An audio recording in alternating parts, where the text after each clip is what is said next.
response to this question will determine how we treat people in poverty and how we feel about the social welfare system. That's what my colleague, Peter Kindle of the University of South Dakota, and I tried to find out through research we conducted with our Social Welfare Research Consortium. We are social work professors, and we want to teach our students to treat people with dignity and with respect. Even though the US is the wealthiest country in the world, we have much poverty. And particularly here in Memphis, almost half the children live in poverty. As service providers, we will encounter people in poverty, and we are going to have to deal with people in poverty. So a couple of stories come to mind to me.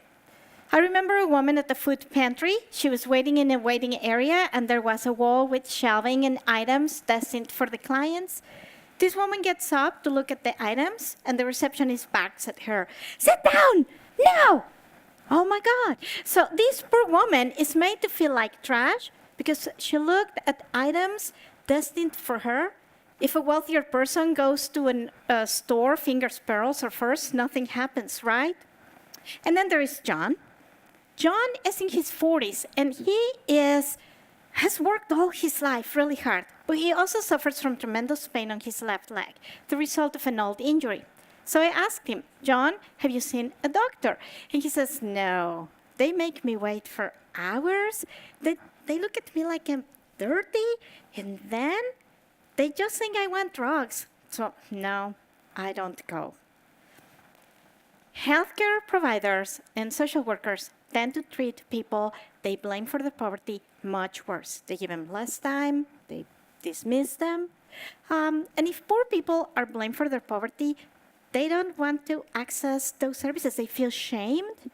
And with that shame, they just want to see their teachers, kids' teachers, their social workers, anything like that.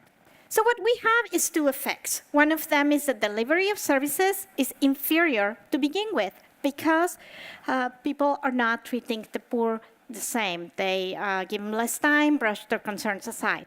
The second one is that people access those services a lot less because they feel awful when they do.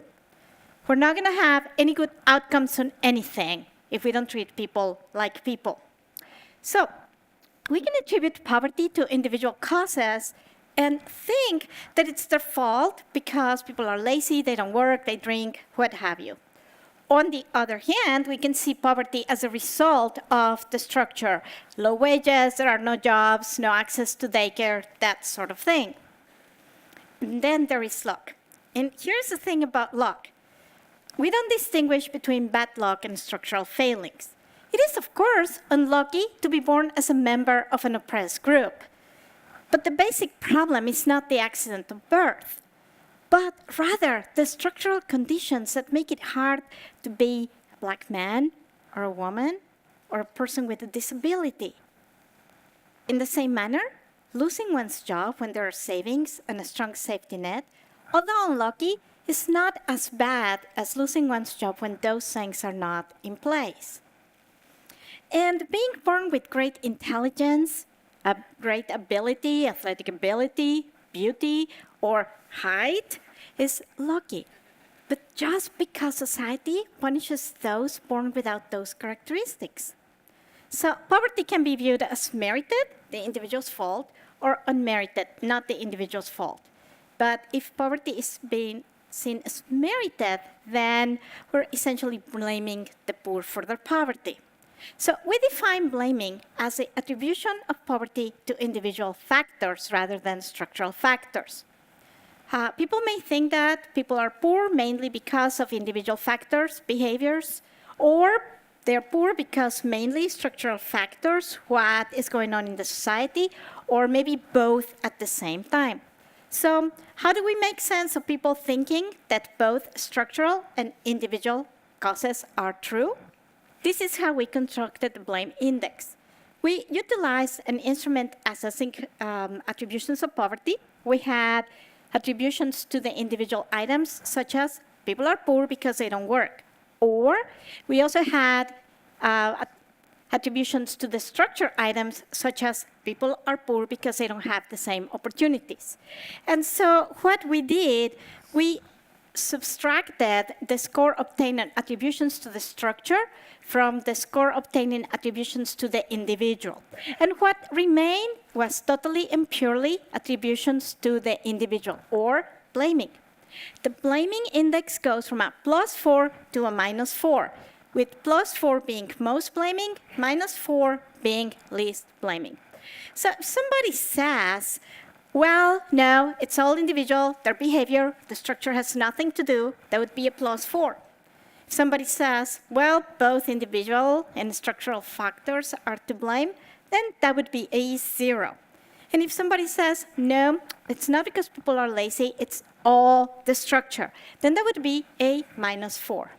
What the blaming index does, it places these two concepts that appear to be operating at the same time on a single dimension so that we can actually tell what is going on.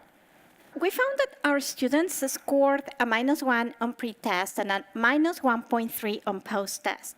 So our students exhibited some blaming to begin with, but they decreased their blaming by the end of the semester. So when our students say, yeah, people's behaviors can be problematic sometimes, but there are social structures that create and maintain poverty, there is a lot less blaming than when we say it's only behaviors. So this is what we wanted to capture with this.